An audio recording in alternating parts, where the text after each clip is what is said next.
wanted to show you real quick the condition of these pads. Pretty old. They're still not totally hard. There's some life in them, but they're tired. They're ready to be replaced. So I've been pulling these out. One thing that's really neat about this Mark 6 though is it has all of the original resonators. No pads have been replaced in the past where they haven't retained the original resonator, which are these plastic domes with the thread-in backing. So when you pull a pad out, I've got the side F sharp right here, pull the pad out, flip it over, and you've got that little brass threaded screw. That's your indicator to know that it's an original resonator. If they've been replaced, they're going to be a slightly different color, and it'll have probably a melted plastic back here. Let me see if I can find one. Here's actually 3 possible scenarios. You can have a original Selmer resonator.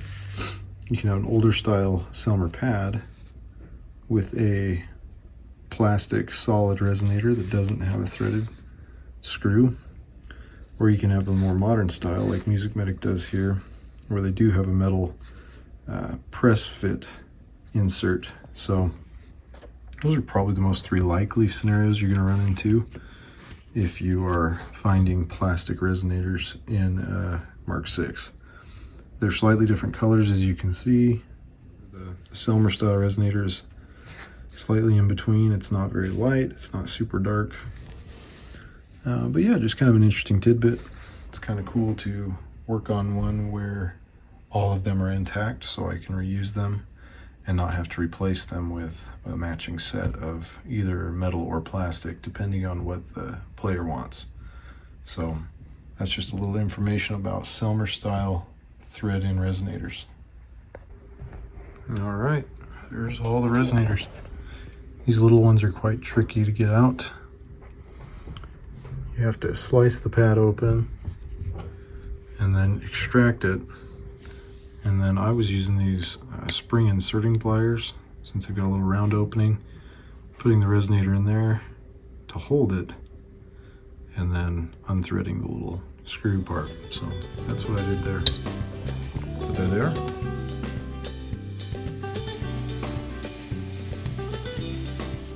Still working on the Mark 6 Alto, and didn't mention much about it before, but this is a 1969 164,000 serial number with the medium bow.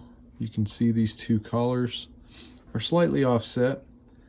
If you were to compare that to a long bow, which I happen to have right here, you'll see the distance, and it's easier. This is a 1964 110,000 serial number, but you can see those 2 collars are quite a bit offset as opposed to just a little bit overlapping there. Kind of an interesting tidbit about the Selmer Altos is that the bows, depending on the year they were made, were different lengths, which meant the bell was also a different length. One indicator here is the 2 little squiggly lines on either side of the R indicate that this bell was going to be a little bit shorter to accommodate the longer bow. Over here, this was a later production medium bow, so it has the 2 squiggly lines plus a third one, which indicate that it's a medium length bell for a medium length bow. That's just something to note about Mark 6 Altos, and it's kind of a preference thing. Anyway, I figured I'd show that and just kind of talk about that a little bit. Progress is underway with this. I may not film too much more of it. Just figured I'd show some things. Right now I'm working on putting some corks on the Octave key. These little linkage tabs on this one are flat. You have to cork both sides to get it to not be sloppy. When you look at this other one, which is slightly older, it's got the tag on it since I've got it on loan from the store right now to do a little bit of work. I don't know if you can see that at all, but it actually just has a round barrel going into that collar. Up here's a little more obvious. Smaller hole with a rounder tab at the top instead of a flat alternating offset thing. So kind of interesting how the design changed through the years. This is a 1964, I think I mentioned that, and that's a 1969. So within 5 years, little things like that would be different, but setup on this one's really nice. I've done a little bit of work to it just to dial it in a couple weeks ago, but this one's still obviously not even close. I have to finish getting all the pads in and then do all the fine tuning and nuances. But yeah, Selmer Mark 6, always a good horn to work on. Always a great horn to play, great horn to own. If this is informative, if you want to hear more about different bow lengths on altos at some point in the future, go ahead and leave me a comment down below. And I'd also be curious to hear what kind of bow you play on if you have a Mark 6 alto. What kind of design do you have there on the bell? And what kind of bow have you got? Kind of fun to document these things. So stay tuned for more. I'll eventually do that video comparing all three. And until then, we'll see you on the next one. Please subscribe. I wanted to share one more thing about this that I thought was pretty neat. I already showed you the difference on this rocker arm. And you can see how you have a notch here, and then over on the other side, it goes the other way. So they're offset tabs.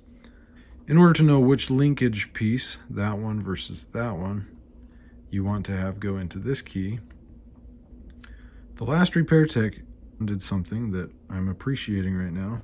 First off, he marked that with a little red dot, indicating that it goes into this key. Because he did not put cork on that little notch, and on this one, obviously it has cork.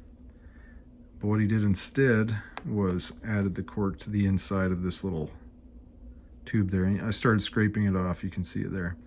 It's compressed over time, so it's not thick enough, so there's a lot of slop in that movement when you get it on the body.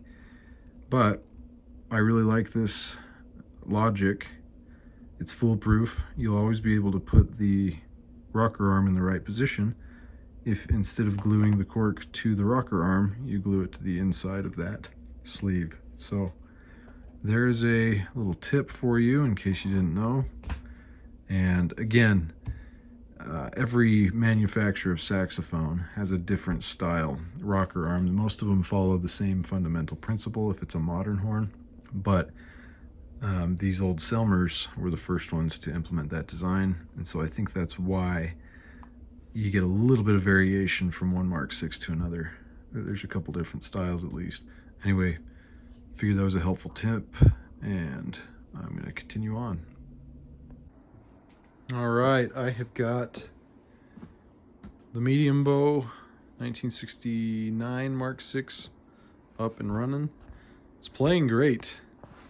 It's really kind of neat to have another one at the same time to be able to measure the other one against. This one is playing beautifully because it's set up exactly the way I like it. This one is still not quite there yet. I need to open up the upper stack a little bit and make a couple little adjustments here and there. But as far as comparability goes, the medium bow plays a little bit brighter. The long bow plays a little bit darker. And I'll play it real quick just so you can hear it. And this is the long bow. I'm using a very basic Yamaha 4C mouthpiece with a Leger Signature 2.0 reed. Not my normal setup, but it's pretty versatile on a variety of horns, so it gives me a good idea on how they play.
neck on purpose. I'm just kind of playing these at full volume to see what their tolerances are, how much you can push them before they break.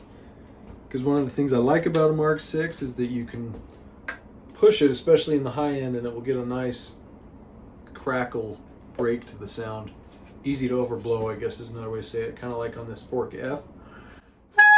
If I just play it like that, it sounds the F, but if I push, it'll crack.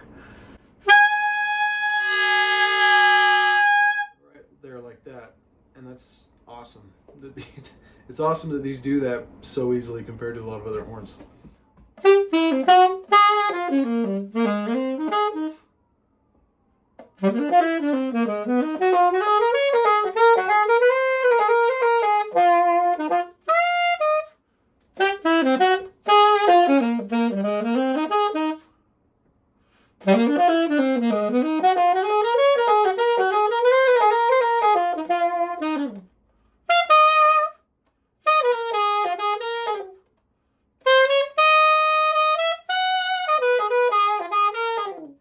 Again, the longbow right now is easier to play. I can definitely take more liberties with it and trust it because that one's not done yet. But like I said, tonight, this just barely became playable. Kind of got the rough setup going on it. And it's fun to see where it's at so that I can see how much more I need to do. And while I'm at it, I have a great horn to compare it to. Now that you've heard both of these side by side, and we've talked about the difference in the bow, difference in the years, and a couple of little keywork mechanism differences, which one would you lean towards if you were purchasing one today? Do you have a medium bow, short bow, long bow? Let me know down in the comments below what you play on. Which one did you think sounded better? Let me know that as well. And I'm going to keep researching these Mark 6s as I can find them, as I can have the chance to work on them. And yeah, anyway, subscribe if you like this video, and we'll see you on the next one. Thanks for watching.